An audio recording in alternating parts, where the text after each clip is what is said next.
right. In this lesson, we're going to talk about acquired immune deficiency syndrome, or AIDS, or AIDS. So first, I want to clarify the difference between HIV and AIDS. HIV is human immunodeficiency virus. It is a retrovirus. It affects the immune cells in the body, specifically the CD4 cells and those types of lymphocytes. Now, these days with medications, patients can live for decades after diagnosis, and most of them actually live long, happy lives. So we use what's called HAART therapy for HIV, which is highly active antiretroviral therapy. There's multiple drugs. They all fall under the HAART therapy umbrella. And honestly, advances are being made every single year to make HIV less and less of a death sentence. Now, after a while, the body is going to wear out and the patient's immune system can't keep up. That patient is going to develop acquired immune deficiency syndrome, or AIDS. Now, this is a set of symptoms or conditions. That's what a syndrome is. It's a collection of symptoms that indicate that the patient is in the later stages of HIV infection. Within AIDS, we find that there's destruction of the T4 lymphocytes. And so if you remember from like leukemia and lymphoma lessons, lymphocytes are responsible for our immune system. So if the patient has complete destruction of all of their CD4 lymphocytes, then their patient's going to be highly susceptible to infection. And especially what we see are what are called opportunistic infections. So opportunistic infections are ones that healthy patients could easily fight off. This is even simple things like pneumonia or a urinary tract infection could be really, really problematic for these patients. But because they are immune deficient, they're now highly susceptible to even the most simple of viruses and illnesses. Now, the first one that we see that's really specific to AIDS patients is what's called Kaposi's sarcoma. Kaposi sarcoma is a cancer caused by the HPV virus that, and it's really a classic sign of end-stage AIDS.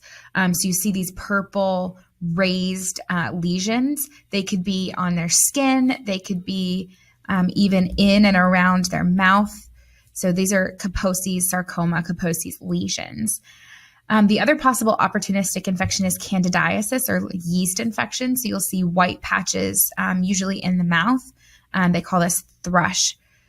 Now, like I said before, AIDS patients are much more susceptible to contracting even normal types of infections, but even tuberculosis is especially common in immunosuppressed patients. So we need to find out if they've been to any high-risk countries, find out whether they've been exposed, and make sure that we're addressing tuberculosis appropriately. Now, there is a tuberculosis lesson in the respiratory course, so please feel free to check that out.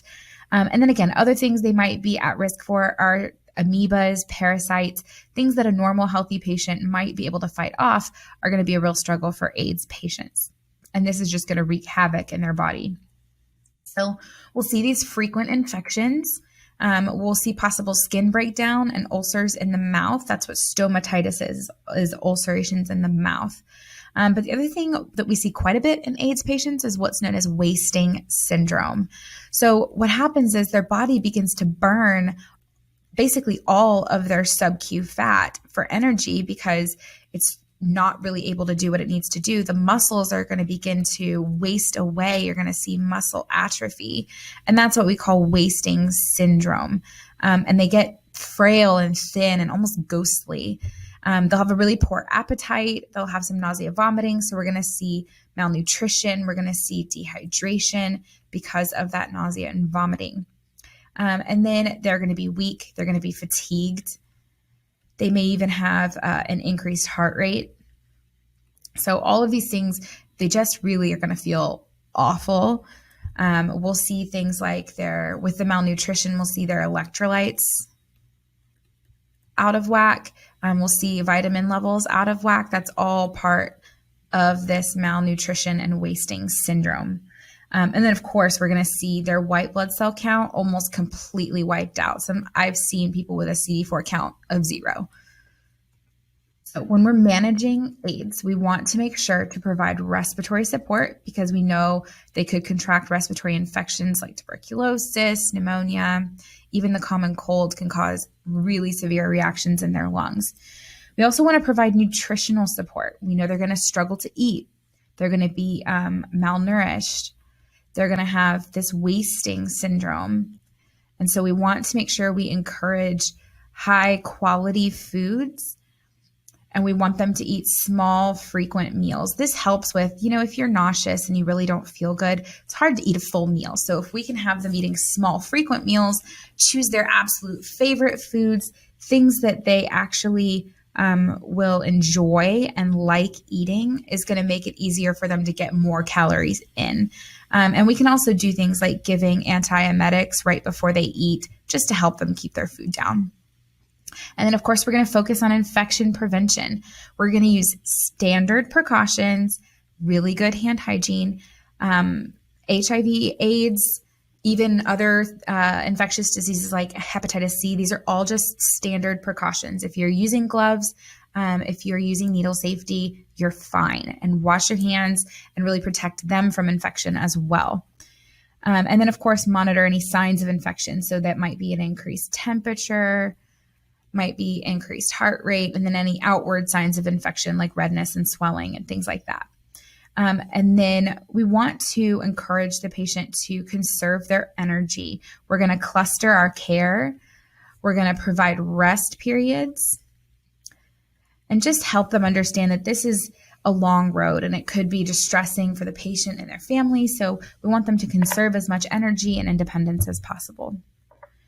So like we just talked about, our top priority nursing concepts for a patient with AIDS are going to be infection control and nutrition, but we also want to consider things like coping, end-of-life care, because this is the later stages of infection with HIV.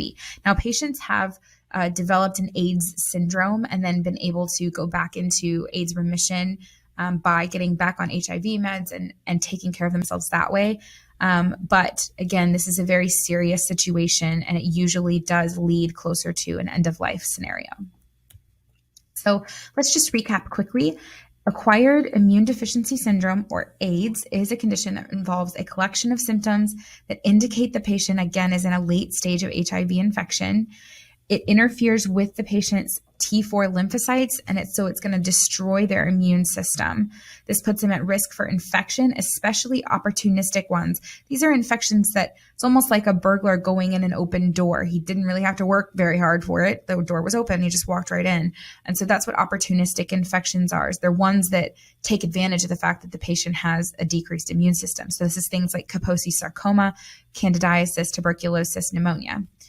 Now, we want to also make sure that we support and protect their respiratory system, provide optimal nutrition, prevent infection, and help them conserve what energy they do have.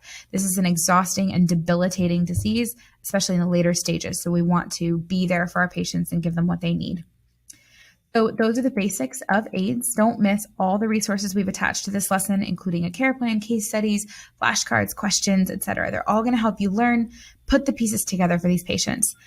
All right, guys, with that said, go out and be your best selves today. And as always, happy nursing.